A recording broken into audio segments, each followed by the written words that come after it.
Cedar Fair has removed more roller coasters than they have in the past, and even more than Six Flags. So today, I'll be looking at every single Cedar Fair park, and I'll try to predict their next coaster to fall. But I'm not going to do it alone. I have invited the Coaster Josh from YouTube, and he's going to help me out today. So a big thank you to him, and be sure to check out his channel in the description box down below. With all that said, let's get into the video.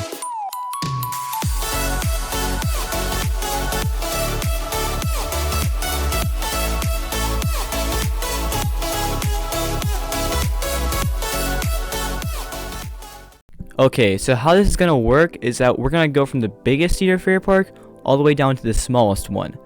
And since Josh is my guest, I'm going to let him go first. So Josh, take it away. First off is Cedar Point. This park is the pride and joy of Cedar Fair, and it has one of the greatest coaster collections of any park ever. But with that being said, there are still a few rides on the chopping block. Finding the next coaster removal at this park was a little difficult because there are two rides that I think could be the next to go. The rides that I'm talking about are Corkscrew and Wicked Twister. Corkscrew is getting kind of old, and it's almost in the same situation that Vortex was at Kings Island. But on the other hand, Wicked Twister's life at the park is definitely coming to an end. For as long as I can remember, Wicked Twister was always the coaster that was rumored to be leaving the park. And this rumor makes sense, especially considering the fact that a few other parks that have Intimate Impulses are rumored to be removing theirs as well. So this was a close one, but the coaster that I think is going to be the next to go is going to be Wicked Twister, the Intimate Impulse. Alright, next is Kings Island, and this park has had its fair share of coaster removals in the past. They've recently removed Firehawk and Vortex in back-to-back years, and they've only gotten one new roller coaster. So it could be a while before the next one leaves. However, the time will come, and I think we'll see the end of Invertigo because this is a Boomerang model, and Cedar Fair likes to take these out. So in the distant future, I can see Invertigo leaving, which is kind of sad, but think about it. If they remove this, that could open a good spot for a Raptor. Next up is my home park, Kings Dominion, and this one is an easy one in my opinion. In fact, I did an entire video on this topic. The next coaster removal at Kings Dominion is probably going to be Anaconda. Anaconda has one of the worst coaster reputations I've ever seen. It's an old rough ride that has to go sometime soon. Practically nobody loves this ride. I myself don't mind it because I've had a few good rides on it, but I would still be glad to see it go and something better replace it. There was also a rumor a while back that Avalanche would go, but the difference between Anaconda and Avalanche is the fact that people actually like Avalanche.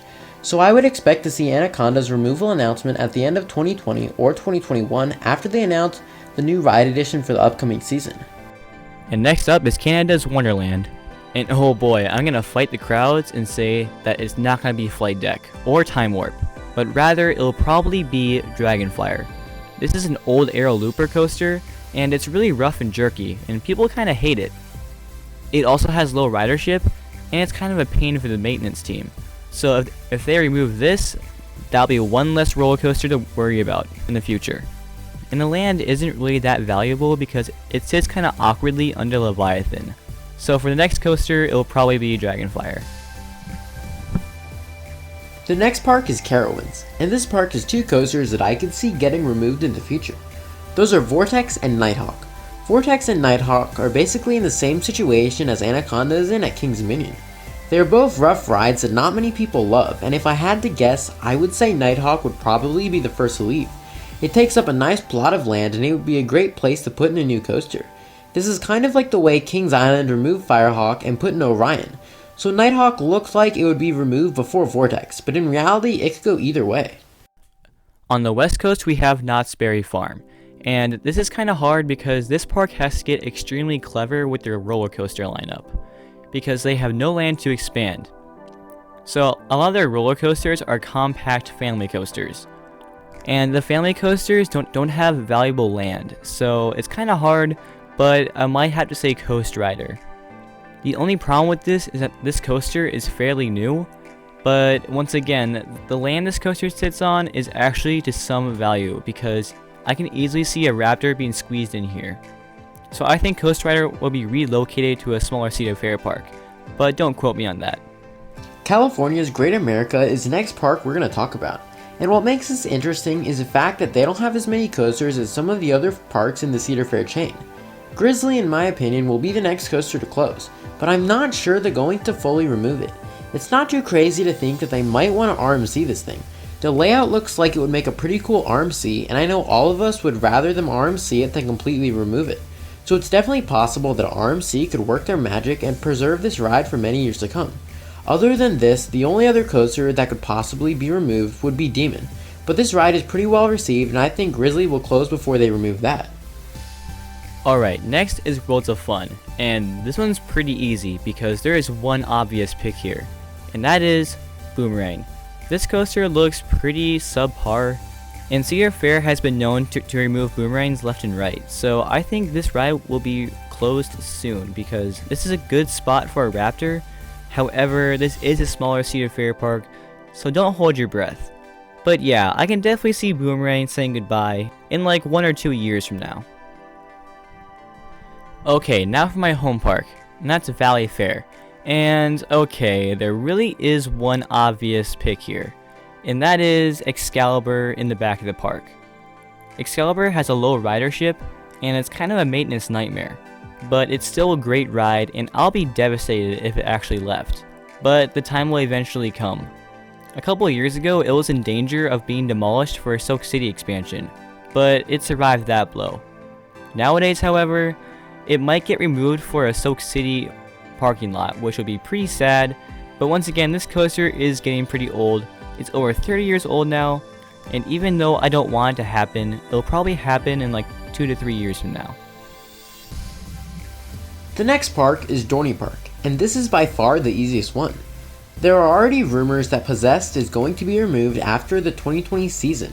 2021 could possibly be the year that Dorney Park finally gets her new coaster. There are already leaked plans for a Gravity Group wooden shuttle coaster to come to the park in 2021, so I would expect to see the Possessed removal announcement to be a few days after the new coaster is announced. This will be like how Kings Island announced Vortex's removal only after they announced Orion. This kind of softened the blow. So it definitely looks like Possessed will be removed, and it's a shame that another Intimate Impulse makes this list. Last stop is the Lonely Michigan's Adventure. And really, I can see Corkscrew leaving because it's an old roller coaster, it got pretty rough over the years, and it's kind of a pain for the maintenance team. However, there's also Wolverine Wildcat, which is also an option for an RMC candidate, but I'd rather see a Raptor come in Corkscrew's spot. But once again, this is a small Cedar Fair park, so it might happen in the distant future. Besides, I think this park should keep their roller coasters for as long as they can because they kind of need it. But when the time comes, I can definitely see Corkscrew leaving. Well guys, that's it for me, and a big thank you for the Coaster Josh for helping me out. I'll encourage you to check his channel out. He has some pretty great videos and amazing content. But as for you guys, thank you so much for watching, and if you have a thought, please comment down below. And if you enjoyed this video, please give it a like. And if you are new here, please hit subscribe, and I'll notify you on my latest releases. But other than that guys, thank you so much, and I'll catch you next time on North Star Coasters.